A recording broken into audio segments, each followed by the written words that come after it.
100 bike 100 பேர் அதில்.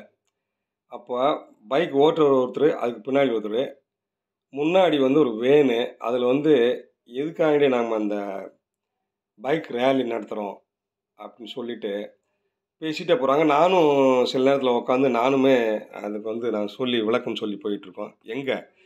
இங்கே தொடங்கி செம்பத்தில் தொடங்கி ஸ்ரீபெரும்புதூரில் வந்து நாங்கள் முடிக்கிறோம்.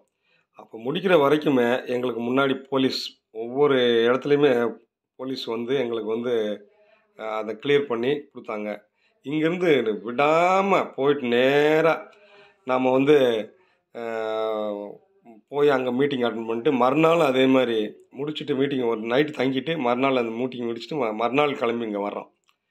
எவ்வளோ இதெல்லாம் மிகப்பெரிய சாதனை.